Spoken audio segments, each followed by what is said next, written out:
Mr. Zients, isn't it true that that the current law, which included the Budget Control Act, the legislation that passed as part of raising the debt limit, that your budget spends more money than than Congress proposed to spend through the Budget Control Act process over the next 10 years?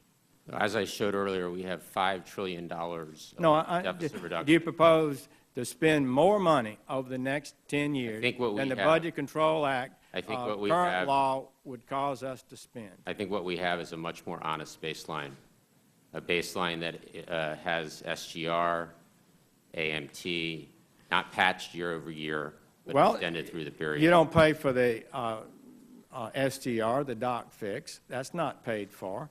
But let's go back to the simple question I ask you. Does your plan spend more money over the next 10 years than the agreement in current law that we reached just last August? The baseline here yes or no? Is where we're doing, I think what you got to focus on here is the bottom line, and we're taking deficits down to 2.8% of GDP. So you're not answering my question. I ask a simple question. You're the director of the OMB. Does your budget call for spending more money? That our budget is a more honest budget that looks at what's happening in a business-as-usual basis. Each year we're passing the AMT. Will the witness not answer this simple question?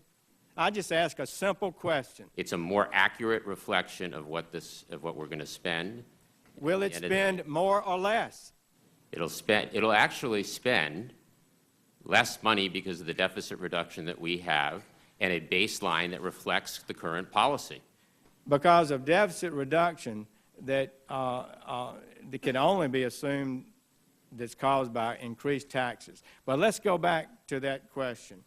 When your budget proposes eliminating the sequester, the $1.2 trillion in spending cuts we all agreed to last year, difficult as it was, that's a $1.2 trillion increase in spending, is it not? No, it isn't. I think that's a why is it not? We agreed to, current law is to reduce the projected spending rate by $1.2 trillion. You eliminate that. That means you intend to spend that, do you not? I think this is a very important point. The President is not proposing that the sequester go away. The sequester is a very important forcing function for us to do deficit reduction. So the sequester will be replaced with a balanced approach to deficit reduction. The sequester itself is bad policy. The sequester is bad policy on the defense side, $500 billion of required. Mr. Zients, we've looked at the numbers, and your budget increases spending by $1.5 trillion more than the budget agreement last year, and it's in a lot of different places. You do make cuts in some places out there, but your net is to increase spending more than the current law, and that is not the path we need to be on. And the increase in taxes you propose, almost $2 trillion, is used to pay for that spending. So I want to be crystal clear here. We are complying by the BCA. There will be $2 trillion of deficit reduction from the BCA. You've brought up taxes a few times. We absolutely believe in a balanced approach. Well, let me ask you this. If you are incorrect in saying that you do not increase spending more than current law, would you consider resigning your office? Let me go back to the balanced approach. If we look at the numbers, are you that confident in your I'm confident that with our baseline, which accurately reflects current policy and business as usual, that we have deficit reduction of more than $4 trillion, and we do it in a balanced way. For every $2.50 of spending cuts, there's $1 of revenue.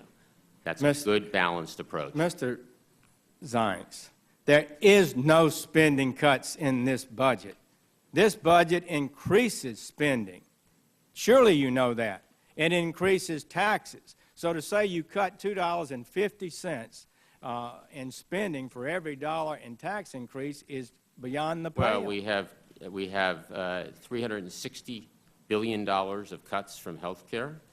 We have $270 billion of cuts from other mandatory programs. We have savings from OCO that CBO scores. In total, it's $2.50 of spending cuts for every dollar of revenue. That's a balanced approach, and that's the approach that we should have. Mr. Chairman, on this budget, taxes more and it spends more. It does not alter the debt course of America, and I am disappointed that we can't get an honest response to these difficult questions at this important time in our history.